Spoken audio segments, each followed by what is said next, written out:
बालिका उच्च माध्यमिक आदर्श विद्या मंदिर आदर्श नगर बालपुरा की ऑनलाइन कक्षाओं में आपसे विद्यार्थियों का हार्दिक स्वागत, अभिनंदन।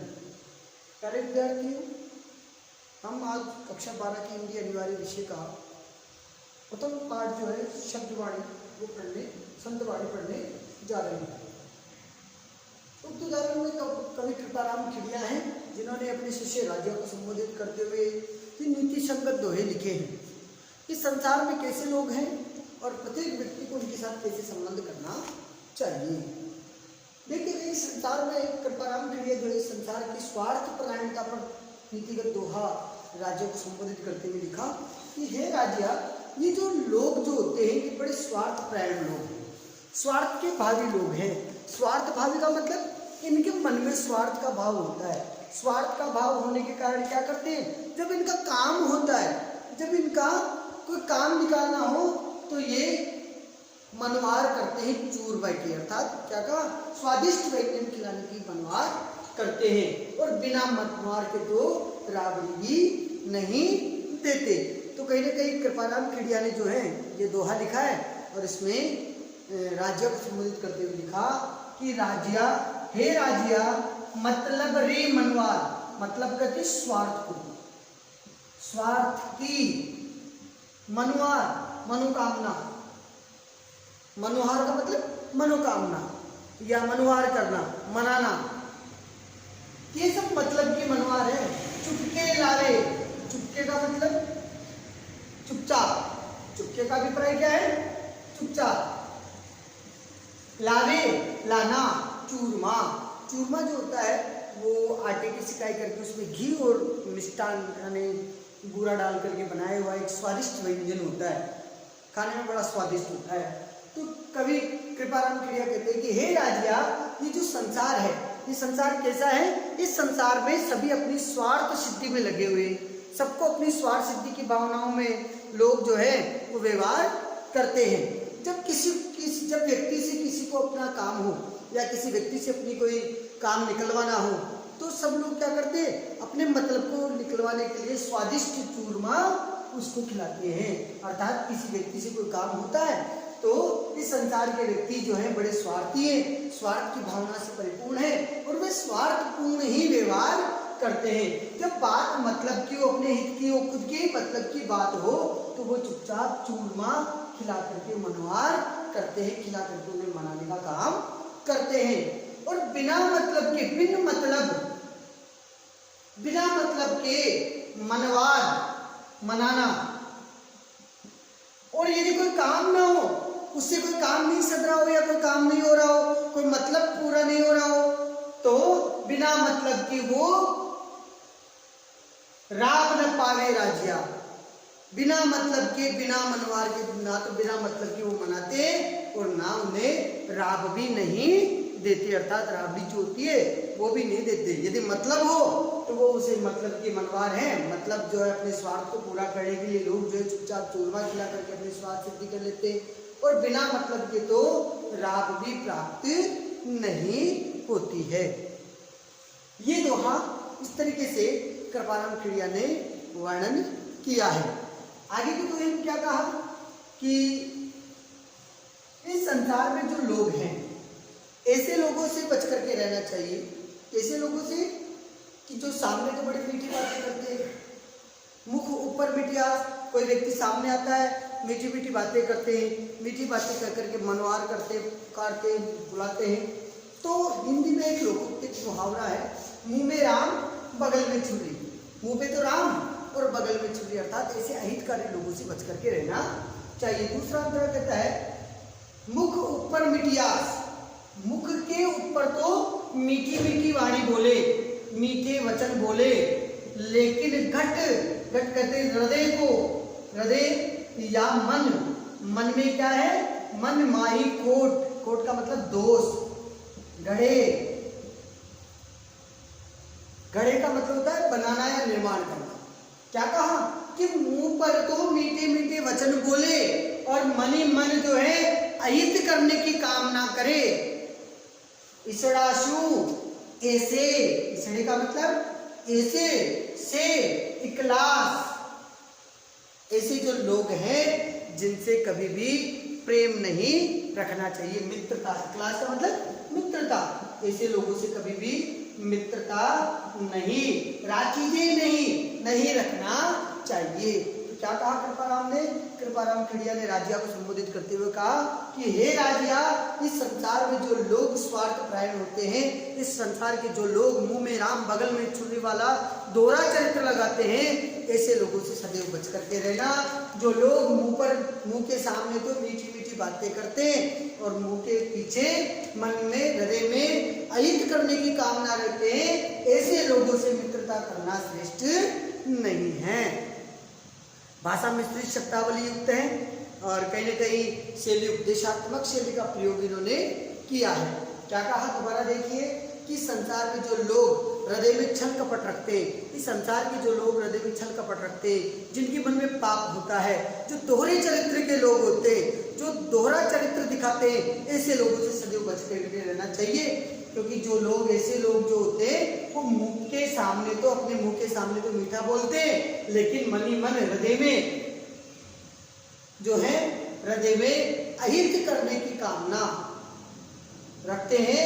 ऐसे लोगों से मित्रता नहीं रखनी चाहिए। तो कहीं ना कहीं ये नीतिगत बात जो है कृपाराम खेड़िया ने राजिया को कही। आगे से दोहे की बात करते हैं। कवि तुलसी कहते हैं कि धीरज धर्म मित्र अरुणारी आपत्त काल परकी चारी। धीरज धर्म और मित्र, मित्र कौन है? जिस मित्र, सच्चे मित्र की परीक्षा कब होती है? आपत्ति के समय में होती है, जब संकट काल आ जाए। संकट काल में यदि अच्छा मित्र है तो वो तुच्छ से तुच्छ काम करने को भी तैयार हो जाता है। तो अच्छा मित्र वही है जो कहे बिना ही तुच्छ काम करने को तैयार हो जाए। मित्र के लिए एक अच्छा मित्र वही होता है। और उदाहरण दिया हरि अर्जुन, हरि का, भगवान श्री कृष्ण का एक उदाहरण इन्होंने दिया है और कहा है कि जैसे श्री कृष्ण ने अर्जुन का सारथी बनना भी कबूल कर दिया, अर्जुन का सारथी बनना स्वीकार कर दिया, ऐसे भगवान श्री कृष्ण जिन्होंने एक राजा और एक चतुरंगिणी सेना का जो है राजा होने के बावजूद एक सारथी का काम उन्होंने, तुच्छ काम उन्होंने किया। तो ये कारण क्या था? एक अच्छे मित्र की विशेषता थी।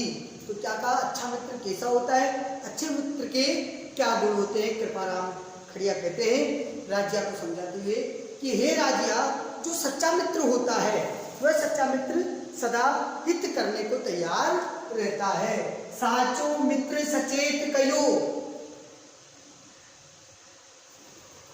साचो मित्र सचेत कयो, कि अच्छा मित्र, सच्चा मित्र, सच्चा मित्र जो श्रेष्ठ मित्र है, साचा का मतलब श्रेष्ठ, सच्चा, अच्छा मित्र, सच्चा मित्र या श्रेष्ठ मित्र सदैव क्या करता रहता है? सचेत करता रहता है। कोई भी संकट काल हो तो अच्छा मित्र जो है वो हित की बात करने को तैयार रहता है। अच्छा मित्र सदैव जो है दूसरे मित्र को, अपने मित्र को जागृत करता रहता है, उसके हित की बात जो है वो करता रहता है, उसके हित की कामना वो करता रहता है। वह मित्र द्वारा बताया गया कयो न बिना कहे ही काम करे किसो। कोई सा भी काम मित्र के कहे बिना ही, कोई सा भी काम हो, मित्र का प्रत्येक काम कर लेता है। मित्र द्वारा बताए गए बिना ही वह उसके कार्य को सिद्ध कर देता है। कयो काम न करे किसो, बिना कहे, मित्र द्वारा, मित्र ने नहीं बताया लेकिन उसको लगा कि मित्र का काम है, मित्र के काम को बिना कहे वो उसके काम की सिद्धि प्राप्त कर देता है। ऐसे मित्र हरि अर्जुन रे है। हरि ने, भगवान श्री कृष्ण ने अर्जुन के हित के लिए, अच्छे मित्र के हित के लिए रथ कर हाँक्यो, रथ भी हाँकने का काम स्वीकार कर लिया। नहीं करना चाहिए था, एक राजा को ये शोभा नहीं देता, लेकिन बिना कही कि कयो काम न करे किसो, बिना कही मित्र के काम की सिद्धि करने के लिए तत्पर रहा। तो ऐसे अच्छे मित्रों से मित्रता होनी चाहिए जो सदैव अपने मित्र को सचेत करते रहते, उसके हित का काम करते रहते और बिना कहीं मित्र के बिना कहीं मित्र के काम को सिद्ध करते रहते हैं। जैसे भगवान श्री कृष्ण जो है उन्होंने अर्जुन के हित को समझ करके, अर्जुन के हित को देख करके कहीं न कहीं रथ को हाँकने का काम, रथ को हाँकने जैसा काम भी किया। उक्त अलंकार उक्त सोरठे में अनुप्रास अलंकार का प्रयोग हुआ है। इसके अलावा दृष्टांत अलंकार का प्रयोग भी यहाँ किया गया है। अब देखिएगा, अनुप्रास अलंकार है, दृष्टांत अलंकार का प्रयोग हुआ है, राजस्थानी भाषा में सच्चे मित्र के लक्षणों का परिचय दिया है, और कहीं न कहीं कवि ने श्री कृष्ण को एक आदर्श मित्र, चाहे वो अर्जुन के संबंध में हो चाहे सुदामा के संबंध में हो, एक कवि ने जो है श्री कृष्ण को एक आदर्श मित्र बताया है। और मित्र के खातिर जो है द्वारकाधीश जो है, जो भगवान है, या यूँ कहीं कि चतुरंगिनी सेना के मालिक, उन्होंने रथ हाँकने का काम भी किया। ये बात इसमें दोहे में बताई गई है। आगे देखिए अगले दोहे में क्या लिखा जाता है। अगला सोरठा कहता है कि संसार में सामर्थ्य जो है ना, हिम्मत, उस हिम्मत की कीमत होती है, बिना हिम्मत की कोई कीमत नहीं होती है। जिसमें सामर्थ्य होता है उसी की लोक समाज में पूजा होती है, उसी साहसी व्यक्ति का सम्मान होता है। कवि राजा ने कहा, कवि राजा कहते हैं कि हिम्मत की कीमत होए, बिना हिम्मत की हिम्मत नहीं। हिम्मत कहते हैं साहसी, साहस, कीमत का मतलब होता है वैल्यू, मूल्य। साहसी व्यक्ति का ही मूल्य होता है, जिसमें साहस नहीं है उसका कोई मूल्य नहीं होता। जैसे मूल्यवान जो किताब होती है, वो भले 30 रुपए की किताब हो, लेकिन रद्दी के भाव जब चली जाती है तो उसका कोई आदर नहीं करते। तो कृपाराम खड़िया ने सोरठे में यही बात कही है। कवि कृपाराम खड़िया कहना चाहते हैं कि हे राजा, राजा को संबोधित कर रहे हैं कि हे राजा, इस समाज में सब साहसी जो व्यक्ति है, जो साहस संपन्न व्यक्ति है, साहसी व्यक्तियों का ही सम्मान किया करते हैं। जो व्यक्ति साहसहीन है, जिसमें साहस नहीं है, ऐसे साहसहीन व्यक्ति का कोई भी समाज में सम्मान नहीं करता, उसकी कोई कीमत नहीं होती, उसे कोई महत्व, कोई सम्मान नहीं देता। उसकी स्थिति तो कैसी हो जाती है, रद्दी कागज की तरह हो जाती है, जिसका कोई आदर नहीं करता। जैसे रद्दी कागज का कोई आदर नहीं करते, वैसे ही उससे साहसहीन पुरुष की हो जाती है, उसकी स्थिति भी रद्दी कागज की तरह हो जाया करती है, जिसे लोग जो है उसकी उपेक्षा ही करते हैं। जीवन में लोग जो है वो अनेक चुनौतियों का सामना, समस्याओं का सामना करना पड़ता है। अनेक चुनौतियों और समस्याओं के सामना करने के कारण व्यक्ति के अंदर हिम्मत नहीं जुटा पाते हैं और वो हार जाते हैं। तो इसलिए कहा कि यदि आपके सामने समस्या आता है, कोई समस्या आती है, तो उसका धैर्य के साथ समाधान करें, आपत्ति में उसको धैर्य के साथ उसको समझे और उसको पूरा करें। तो कहीं ना कहीं राजा को ये कहा कि यदि कोई ऐसी विपत्ति आ जाए, ऐसा कोई संकटकालीन परिस्थिति आ जाए, तो हे राजा साहस रखना, क्योंकि साहस वाले व्यक्ति की ही इस समाज में मूल्य होता है, उसी का आदर होता है। साहस विहीन मनुष्य का कोई आदर नहीं होता, जैसे रद्दी कागज को कोई महत्व नहीं दिया जाता। ये आज आपका संतवाणी का जो पाठ है ये पूरा हुआ। कल हम अगला पाठ पढ़ेंगे। धन्यवाद।